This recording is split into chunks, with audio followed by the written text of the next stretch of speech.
Hello students, तो अभी हम लोग इस वीडियो में डिटर्मिनेंट के क्वेश्चन को कंटिन्यू कर रहे हैं। एक और देख रहे हैं क्वेश्चन डिफरेंट टाइप के, और इससे पिछले वीडियो में हम लोगों ने डिटर्मिनेंट के एक क्वेश्चन देखे थे।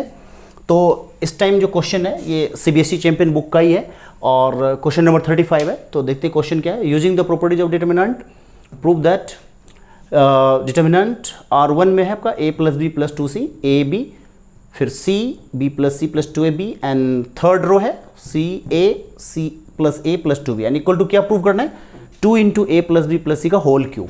ये क्वेश्चन दिल्ली 2014 में आया था और साथ में 2012 में कंपार्टमेंट एग्जाम में भी आया था। तो ये कह सकते हैं कि एग्जाम स्टाइल क्वेश्चन मान सकते हैं और बोर्ड में आने लायक क्वेश्चन है। तो हम लोग देखते हैं कैसे सॉल्व कर सकते हैं। आप यदि इसको ट्राई करना चाहते हैं तो वीडियो को पॉज कर सकते हैं और पॉज करके आप खुद सॉल्व करिए, और यदि आपको लगता है कि आप खुद कर सकते हैं तो वेरी गुड, अदरवाइज आप वॉच कर सकते हैं कि इसको हम काफ़ी इजी वे में कैसे सॉल्व कर सकते हैं। तो सबसे पहले LHS में हमारा क्या गिवन है a + b + 2c and ab R1 हो गया। R2 में हमारे पास c b + c + 2a b and third row है ca and c + a + 2b। जैसे कि हम लोगों ने इससे पहले पिछले वीडियो में हम लोगों ने बात किया था कि हम लोग क्या करते हैं कि हमारा RHS में जो कुछ भी हमें लाना होता है तो RHS के हिसाब से हम क्या करते हैं प्रॉपर्टीज़ सेट करते हैं। तो और देखते हैं कि हम कैसे R1, R2, R3 या C1, C2, C3 में ऐसा अप्लाई करें कि हमारा RHS की क्लोज पहुँचे या RHS का टर्म मुझे मिल जाए। तो सबसे पहले यहाँ पे आप देख सकते हैं कि यहाँ पर क्या है कि a + b + 2c है। यदि मैं C1 के मेंबर को गौर करूँ तो कॉलम 1 में यदि कॉलम 2 और कॉलम 3 ऐड होता है तो क्या मेंबर मिलेगा आपको, देख लीजिए 2a + 2b + 2c। यानी यदि कॉलम फर्स्ट के मेंबर में कॉलम 2 और कॉलम 3 तीनों आपस में ऐड हो जाता है तो C1 + C2 + C3 जो आपको रिजल्ट देगा वो देगा 2a + 2b + 2c। इधर भी देख लीजिए c + b + c + 2a + b करते हैं तो क्या आ रहा है हमारे पास 2c + 2b + 2a। तो इस तरह से आपको एक कॉमन मतलब टर्म मिल रहा है। तो यदि हम अप्लाई कर देते हैं यहाँ पर, क्या अप्लाई करते हैं, applying C1 changes C1 + C2 + C3। ये हमारा मेन टारगेट है कि हम क्यों कर रहे हैं, कॉलम फर्स्ट में चेंज कर रहे हैं। तो कॉलम फर्स्ट में क्या चेंज कर रहे हैं, कॉलम फर्स्ट में हम कॉलम 2 और कॉलम 3 के मेंबर को ऐड कर रहे हैं। तो हमारे पास LHS क्या आ जाएगा, देखिए LHS आ जाएगा। मैंने आपको पहले कहा था कि कॉलम 1 में जब कॉलम 2 और कॉलम 3 आएगा तो देखिए a + a 2a b + b 2b and 2c पहले से, तो क्या हो जाएगा 2 of a + b + c first member. और कॉलम 2 का जो सेकेंड मेंबर है आपके पास दिख रहा है, कॉलम 2 के ये मेंबर है सेकेंड मेंबर, तो b + c + 2a। तो जब हम कॉलम 2 और कॉलम 3 के मेंबर फिर से C1 में ऐड करेंगे तो यहाँ पर भी देखिए क्या होगा c + c 2c 2a है ही और b + b 2b, तो फिर से वही वाली बात 2a + b + c। तो इस तरह से आप यदि देखें तो C1 के मेंबर में जब C2 C3 तीनों ऐड होंगे तो सेम मेंबर आपके पास मिल गया। बस हमने सिर्फ यही लगाने थे और C2 और C3 में हमने कोई चेंज नहीं किया। तो एज इट इज उतारिए a b + c + 2a a, और इधर आपका हो जाएगा b c + a + 2b। तो ये हमने लिखा। तो इस तरह से हमें मिल गया। अब कॉमन हम क्या ले सकते हैं, देखिए 2a + b + c हमारे C1 में कॉमन आ रहा है तो हम कॉमन ले लेते हैं। और जैसे ही आप कॉमन लेंगे तो फिर आपको एक सिंपल टर्म मिलेगा। तो आपके पास जो अब LHS आ गया वो इस तरह से आ गया कि हम 2 × a + b + c पहले ही कॉमन ले लेते हैं। तो डिटर्मिनेंट के अंदर हमारा C1 में क्या बच गया 1 1 1, क्योंकि ये तीनों आपने आउटसाइड ले लिया तो 1 1 1 हो गया। और इसको same उतारिए a b + c + 2a, फिर से a है और यहाँ पर है b b n c plus a plus 2b। तो देखिए यहाँ पे आपने जो प्रॉपर्टी लगाया उसका मेंशन करना जरूरी है, क्योंकि सीबीएसई के अंदर क्या होता है कि आपको स्टेप मार्किंग होता है। स्टेप मार्किंग में हम सबसे पहले रीज़न दे देते हैं कि हमने क्या लगाया था। तो हमने यहाँ पे लगाया था अप्लाई जो किया था, टेकिंग कॉमन किया था, तो taking 2 into a plus b plus C common, कहाँ से लिया था, C1 से लिया था, फ्रॉम C1, बस मेंशन कर दिया। अब इसके बाद का जो सॉल्यूशन अब करना चाहते हैं, तब देखिए मैंने आपको बताया था कि जीरो बनाने की कोशिश करेंगे हम। तो यदि मैं R1 में देखूं तो R1 में 1 है हमारा, R2 में भी 1 है और R3 में भी 1 है, तो हम कोई भी लगा सकते हैं। यदि R1 changes R1 minus R2 लगाऊँ तो भी हमें जीरो यहाँ मिलेगा, या R2 changes R2 minus R1 लगाओ तो हमें अब R1 में अप्लाई करना चाहिए। तो आप अप्लाइंग क्या कर देंगे, इसके बाद आप यहाँ पे एक काम कर सकते हैं कि रीज़न हम बाद में ही दे देंगे, डायरेक्टली लिख देते हैं। तो LHS क्या हो जाएगा, LHS इक्वल टू हो जाएगा 2 into a plus b plus सी, जो यहाँ पर है। और जस्ट यहाँ पर आप एक काम कर लीजिए, हमने जो अप्लाई किया है R1 को सेम रहने दिया और R2 में लगा दिया R2 माइनस R1, तो ये जीरो। और जब हम यहाँ पे अप्लाई करेंगे तो क्या हो जाएगा, B प्लस सी प्लस ए और इधर जीरो। कैसे हुआ आप देख सकते हैं, R2 में हमने अप्लाई किया R2 माइनस R1, तो R2 के मेंबर में से R1 माइनस होगा तो 1 minus 1 zero, B plus c plus 2a minus a जब करेंगे तो 2a माइनस ए हो जाएगा, तो a प्लस बी प्लस सी, और इस तरह से B माइनस बी जीरो। फिर से हम R3 में लगा रहे हैं, R3 माइनस R1, तो 1 minus 1 zero, a minus A zero, और C प्लस ए 2b माइनस बी हो रहा है क्योंकि हम R3 के मेंबर में से R1 माइनस कर रहे हैं, तो 2b माइनस बी हो जाएगा। तो इस तरह से फिर से यहाँ पर a प्लस बी प्लस सी मिल रहा है। तो आप यहाँ पे रीज़न लिख दीजिए कि आपने कौन सा रीज़न क्या आपने अप्लाई किया। तो आप अप्लाई किए हैं R2 changes R2 minus R1, क्योंकि आपने क्या किया था, R2 को चेंज किया, R2 में से R1 माइनस किया था, राइट। R1 चेंज नहीं हुआ, एक बार में आप मैक्सिमम 2 रोज को चेंज कर सकते हैं या फिर 2 कॉलम को चेंज कर सकते हैं। अब हम R3 में क्या अप्लाई किए, R3 माइनस R1, यही लगा था, हमने 2 रोज को चेंज किए थे। R2 में R2 माइनस R1, यानी रो 2 में से रो 1 माइनस हुआ था, और R3 में चेंज किया था कि रो 3 में से रो 1 माइनस हुआ था। तो इस तरह से अब नेक्स्ट बढ़ते हैं। नेक्स्ट में अब क्या होगा, तो अब कैलकुलेशन ही है छोटा सा। देखिए अब कुछ हो रहा है क्या, यदि आपको लग रहा है कि यहाँ पे अभी कुछ खास बात हम कर सकते हैं, ये आप गौर से देखिए कि a प्लस बी प्लस सी जो है, यदि मैं पूरे R2 में फोकस करूँ तो R2 में हमारा पहला मेंबर जीरो है और ये a प्लस बी प्लस सी और ये जीरो, फिर R3 में भी जीरो जीरो, फिर ये a प्लस सी। तो हम एक काम कर सकते हैं, वैसे भी हमको रिक्वायरमेंट जो है वो देख लीजिए, a प्लस सी का होल क्यूब का है और एक बाहर में हमारा सिर्फ एक ही बार आया हुआ है जो है a प्लस बी प्लस सी। तो हम यहाँ पे एक काम कर सकते हैं, देख सकते हैं, देखिए किसी भी रो में यदि 2 मेंबर जीरो है और एक मेंबर कुछ भी है, तो जो भी मेंबर आपको दिख रहा है नॉन जीरो मेंबर, आप उसको कॉमन ले सकते हैं।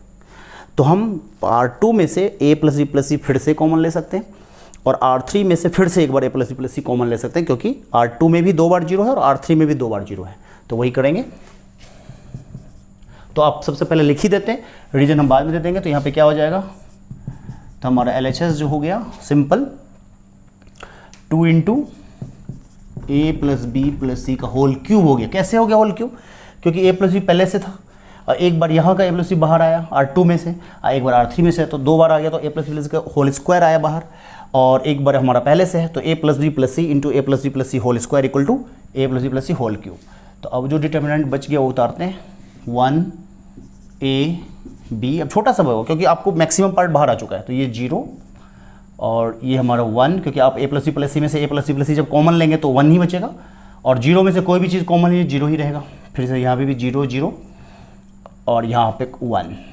तो ये चीज़ है। अब आपका रिजल्ट आ गया सिंपल। अब रिजल्ट कैसे हुआ, तो अब आपको मैंने पिछले वाले वीडियो में बताया था कि जब आपको किसी रो या किसी कॉलम में 2 जीरो आपको दिख जाता है तो उसके अलोंग एक्सपेंड कर दीजिए। तो यहाँ हम चाहें तो R3 के अलोंग भी एक्सपेंड कर सकते हैं या हम C1 के अलोंग भी कर सकते हैं। बेटर इज C1 क्योंकि इजी वे में आपको रीचेबल है। तो अब यहाँ पे हम कर देते हैं 2 into a plus b plus c का होल क्यूब, अब आप देख सकते हैं कि फर्स्ट मेंबर मैंने बोला था प्लस माइनस प्लस चलता है, तो ये वैसे भी ये दोनों मेंबर जीरो है तो छोड़ दिया, स्किप कर दिया दोनों मेंबर जीरो, क्योंकि जीरो इंटू समथिंग जीरो हो जाएगा, जीरो इंटू समथिंग जीरो हो जाएगा, छोड़ तो 1 रहेगा। तो ये 1 इंटू फर्स्ट मेंबर पॉजिटिव ही होगा, 1 इंटू डिटर्मिनेंट क्या बनेगा, डिटर्मिनेंट बनेगा मैंने बताया था कि 1 लेते हैं तो ये रो स्किप करेंगे, first row and first column, तो क्या बचेगा 1 0 0 1, ठीक है डिटर्मिनेंट है। तो हम यहाँ पे रीजन भी लिख देते हैं। एक्सपेंडिंग अलोंग हमने कहाँ से किया, एक्सपेंडिंग अलोंग C1 ये हमने किया था, हमने एक्सपेंडिंग अलोंग C1 किया था। तो इस तरह से हमारा जो रिजल्ट आ रहा है देख लीजिए, LHS का जो रिजल्ट आ रहा है 2 into A plus b plus c का होल क्यूब है। और जहाँ पर अंदर में आप गौर से देखिए तो मैंने बताया था कि जब इंटू होता है तो 1 इंटू 1 होगा, 1 इंटू 1 1 माइनस 0 इंटू 0 0 1 माइनस 0, तो ऑफकोर्स रिजल्ट जो आ गया 1 माइनस 0 1 समथिंग इंटू 1 समथिंग, तो that is equal to 2 into A plus b plus c whole cube. And यही हमारा देखिए RHS था, तो हमारा रिजल्ट आ गया और इस तरह से प्रूव्ड हो गया, that is equal to RHS proved. फिर हम लोग नेक्स्ट क्वेश्चन भी देखेंगे। ओके हेलो स्टूडेंट्स, तो मुझे उम्मीद है कि आपको डिटर्मिनेंट के क्वेश्चंस काफ़ी समझ में आ रहा होगा। तो इसी क्रम में मैंने एक क्वेश्चन लिया है CBSE चैंपियन बुक का 37 नंबर। ये क्वेश्चन ऑल इंडिया 2014, 2009, दिल्ली 2012 में आ चुका है, तो काफ़ी इंपॉर्टेंट है। तो देखिए एक्चुअली क्या होता है कि हम लोगों ने ये सीखा कि जो कुछ वीडियोज़ में हम लोगों ने डिस्कस किया कि हम लोग रोज़ में या कॉलम्स में प्रॉपर्टीज़ यूज़ करते हैं और RHS के अलोंग काम करते हैं। जिससे भी RHS लाना होता है उसके अकॉर्डिंग हम प्रॉपर्टीज़ यूज़ करते हैं और फिर प्रोसेस को आगे हम बढ़ाते हैं। लेकिन कई बार एग्ज़ाम के टाइम में यदि आपको ऐसा प्रॉब्लम हो रहा है कि आप प्रॉपर्टीज़ यूज़ कर रहे हैं लेकिन फिर भी RHS आपको दिख नहीं पा रहा है, रीच नहीं हो पा रहा है, तो वहाँ पर आप ये नहीं कर सकते कि आप, क्योंकि एग्जाम में आपको टाइम लिमिट में काम करना होता है, आपको 3 आवर के अंदर सारे क्वेश्चंस करने होते हैं, एक ही क्वेश्चन में आप ज़्यादा टाइम वेस्ट नहीं कर सकते। तो उस केस के लिए एक क्वेश्चन ये लिया गया है स्पेशली कि यदि किसी क्वेश्चन में मान लीजिए कि आपने बहुत प्रेस किया और R1 R2 R3 या C1 C2 C3 में काफ़ी प्रॉपर्टीज़ भी लगाए, लेकिन फिर भी आपको लग रहा है कि पर्टिकुलर किसी एक रो में या एक कॉलम में या पर्टिकुलर किसी आपको जो चाह रहे हैं R1 या R2 जहाँ भी आपको फोकस है वहाँ आपको दिख रहा है कि 2 जीरो नहीं आ रहे हैं, तो आप ऐसा भी कर सकते हैं कि किसी एक रो में 1 जीरो आ रहा है तो भी ठीक है, दूसरे में कहीं पे एक और जीरो आ रहा है दूसरे रो में या दूसरे कॉलम में, तो अलग अलग जगह पर एलिमेंट्स भी कई जीरो बन जा रहे हैं। तो आप अलोंग किसी भी लाइक रो के या कॉलम के अलोंग एक्सपेंड करके अपना रिजल्ट ला सकते हैं। तो आप ये फोकस कर सकते हैं कि किसी पर्टिकुलर एक रो में कभी कभी 2 जीरो नहीं भी आएगा तो टेंशन नहीं लेना, आपको अलग अलग रोज़ में भी जीरो आएगा तो काम चल सकता है, क्योंकि मैक्सिमम क्वेश्चन में तो एक ही रो में 2 जीरो मिल सकते हैं, लेकिन हर क्वेश्चन में एक ही रो में या एक ही कॉलम में 2 जीरो नहीं मिलता है कभी कभी। तो आपको एक रो में 1 जीरो मिल जाए और किसी अदर रो में भी जीरो मिले या अदर कॉलम में भी जीरो मिले तो आपको RHS पे फोकस करना चाहिए। तो अभी देखेंगे हम लोग यहाँ पे सबसे पहले अलग टाइप का पैटर्न है, 1 + A 1 1 1 1 + B 1 1 1 1 + C। ये क्वेश्चन डिटर्मिनेंट में दिया हुआ है और इस तरह से हमें प्रूव करना है AB + BC + C + ABC। तो पहला आइडिया दिमाग में तो यही लगाना चाहिए स्टूडेंट को कि हमें यदि मैं R2 में चेंज करूं तो आप देख सकते हैं कि R2 में ये जो थर्ड मेंबर है 1 है और R1 में थर्ड मेंबर 1 है, तो 1 - 1 0 हो जाएगा। तो हम अप्लाई कर देते हैं। सबसे पहले LHS नोट करना है, तो LHS इक्वल टू हमारा क्या है, देखिए 1 + A 1 1 और फिर है 1 1 + B एंड 1 एंड ये है 1 1 1 + C।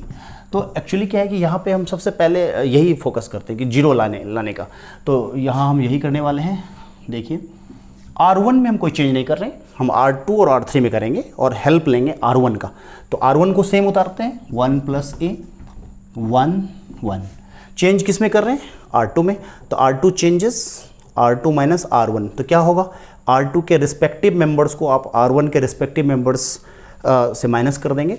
तो from R2 will subtract R1, तो 1 - 1 + A, तो क्या होगा, ये आपका हो जाएगा -A। फिर ये यहाँ पे सेकेंड मेंबर में क्या होगा B एंड ये 0। फिर हम यहाँ पे R3 में अप्लाई करते हैं।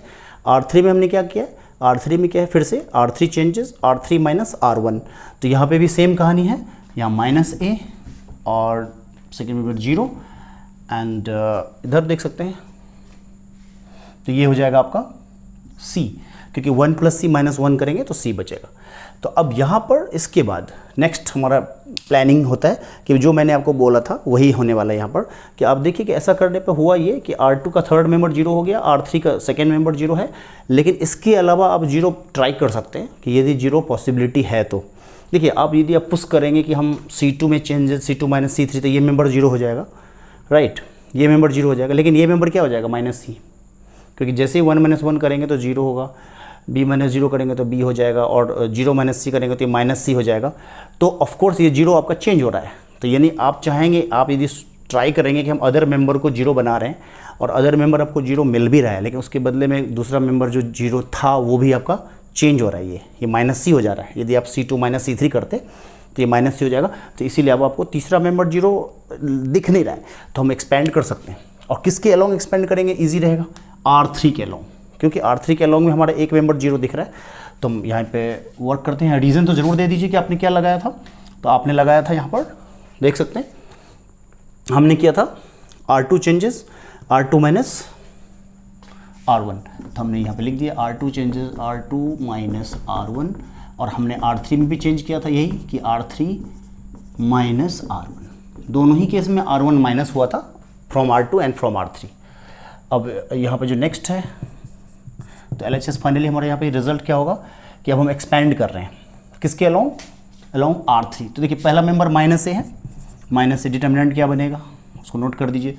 तो आप इसको स्किप करेंगे थर्ड रो को, एंड फर्स्ट कॉलम को, तो क्या बनेगा 1 1 एंड B 0, और जो दूसरा मेंबर है वो 0 है, स्किप कर देते हैं हम सीधा, क्योंकि plus minus plus plus minus plus, तो ये हमने मेंबर ले लिया है, माइनस ए इंटू समथिंग जो भी आना था ले लिया।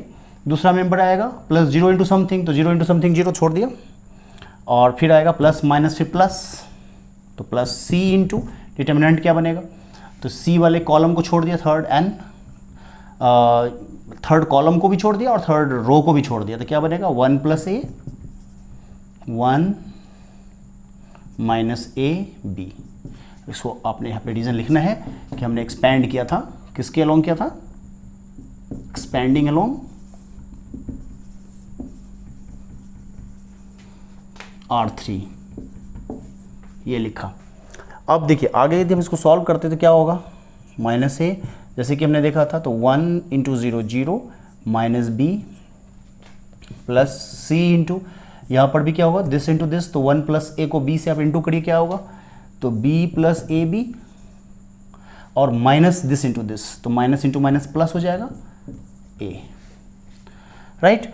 तो यहाँ पे सिंपल कैलकुलेशन है, यहाँ पे 0 माइनस बी माइनस भी होगा तो प्लस ए बी हो गया ये, क्योंकि माइनस में माइनस इंटू माइनस प्लस और ए बी। फिर अब सी से इंटू कर दीजिए सबको, तो क्या होगा b c plus a b c plus a c. अब आप फाइनली देखिए तो आपको पैटर्न वही मिल गया जो आपको लाना था। देखिए a b plus b c plus c है, तो यहाँ भी ए बी आ रहा है, बी सी आ रहा है और सी आ रहा है, और ए बी सी तो आ ही गया। तो फाइनली रिजल्ट एक बार पैटर्न बना के लिखते हैं, that is equal to a b plus b c plus c a plus a b c. ये इस तरह से हुआ, और यही हमारा RHS था, प्रूव्ड। तो इस तरह से मैं उम्मीद करता हूँ कि आपको डिटर्मिनेंट काफ़ी इंटरेस्टिंग लग रहा होगा और आपको समझ में भी आ रहा होगा। तो स्पेशली आपको क्या कर रहे हैं कि डिफरेंट टाइप्स के वीडियोस हम ले रहे हैं। हम वीडियो के अंदर बहुत सारे डिफरेंट क्वेश्चन ही ले रहे हैं। ऐसे हम धीरे धीरे लेवल बढ़ाएंगे और मोस्ट लाइक सभी टाइप के क्वेश्चन लेने हैं, इजी, मीडियम, हार्ड, क्योंकि किसी भी स्टूडेंट को डायरेक्ट हार्ड पे नहीं जाना चाहिए। पहले आप इजी करिए, फिर आप धीरे धीरे लेवल बढ़ाइए। तो ऐसे हम भी अपने वीडियो का लेवल बढ़ाते रहेंगे, और अगले वीडियोज़ में डेफिनेटली हम कुछ हार्डर लेवल क्वेश्चंस ले सकते हैं, और आपको प्रैक्टिस इस तरह से कराएंगे कि आपके पास किसी टाइप का क्वेश्चंस आता है तो आप सॉल्व कर सकते हैं, क्योंकि मैथमेटिक्स में आपको क्वेश्चंस के अंत नहीं है। You can have variety of questions in exam, and exam में हमें सरप्राइज ज़्यादा ना हो, इसलिए हम लोग we will try to cover different types of questions. तो आई होप आपको काफ़ी अच्छा लगा होगा, और यदि आपको लगता है कि कोई डाउट है, किसी भी तरह का कोई कन्फ्यूज़न है, तो डेफिनेटली आप मुझे कमेंट सेक्शन में बताइए, और वीडियो को शेयर करिए, लाइक करिए, और डेफिनेटली आप ज़्यादा से ज़्यादा हमें अपने डाउट्स को कमेंट सेक्शन में बता सकते हैं, तो हम उसी को स्पेशली वीडियो बनाकर आपको रिप्रेजेंट करेंगे और आपको मैथ्स में 100 में 100 दिलाने में मैं अपनी पूरी कोशिश करूँगा और होप आप लोग बेस्ट करेंगे। Thank you.